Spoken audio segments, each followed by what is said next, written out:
I was watching a video from Jenny over at Spirit-Filled Home on YouTube, and I was convicted about something that was kind of already in the back of my mind. But you know how sometimes you hear something and then it's like, oh yeah, and it reinforces what you're already thinking?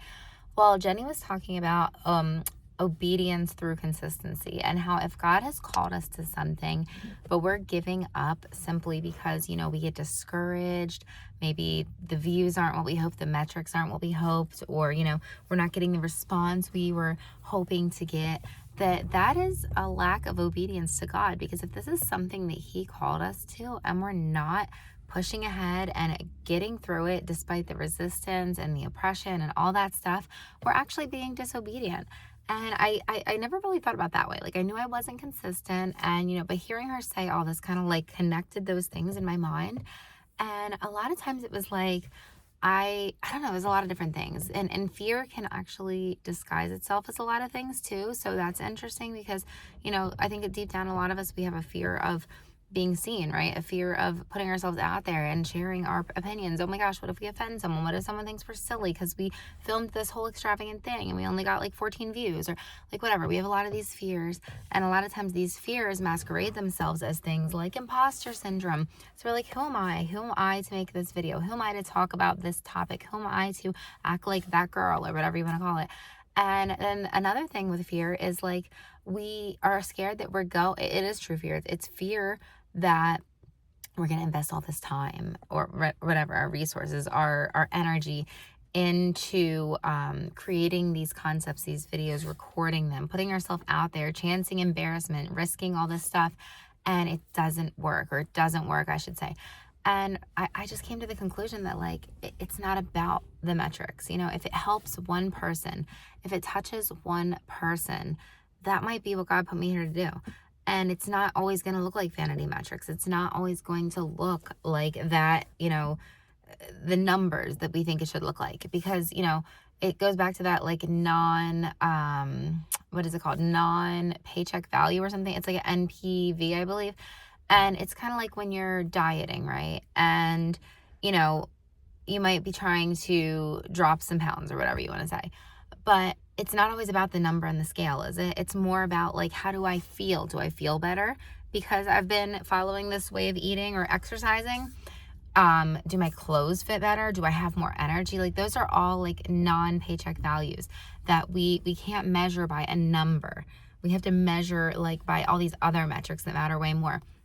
And I already knew this stuff, but it was like, I don't know, just watching her video, she was so relatable, so real. And it just like felt like something clicked in my mind. And it was like, this is what you were missing, this is what you were missing out on this entire time. And I was trying so hard to like curate these things. Like, I was like, I have all these ideas, all these thoughts in my mind, all these things that I feel like God is leading me to talk about, but I was trying to like make a production out of it, rather than I was trying to teach. I was trying to like give a little mini sermon, if you will, instead of just sharing like what convicted me, what I felt in that moment. I turned what I felt in that moment into like this production, this curated teaching moment. And I felt like I was talking at you guys instead of talking to you. So from this point forward, I mean, I'm not saying I'm not going to use a whiteboard or like do any fancy editing, because I actually enjoy that stuff sometimes. But I just want to be real and raw and relatable and share what God has put on my heart at the moment. So you might see videos of me sitting at my kid's baseball game, waiting for the game to start and filming a quick video in my car. You might see me at my home in my PJs with no makeup on, watching the baby monitor while the baby sleeps and just getting something off my heart. Any version of that. You might see me walking with a shaky camera. And it's all just, it's going to be when God calls me to make a video like this, and I'm going to be obedient, and I'm going to see where He takes this. Because at Home Mom Revolution, that's my whole thing. It's like, I'm here to help moms with their mindset so they can believe in themselves again, be able to follow their God-given calling while being home with their babies without losing all their marbles. And that's my whole thing. And, in the future, I have this huge vision that God put on my heart.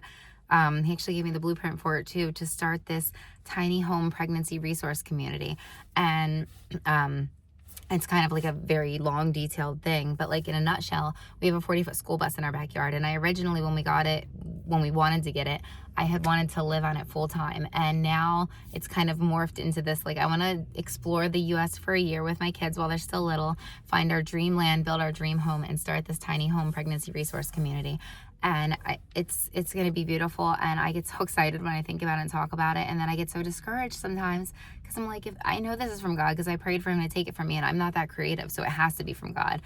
But like, it's not happening, or it's not happening on my timeline, I guess I should say. And so I get really discouraged, but I'm going to stick with it because I can't give that up.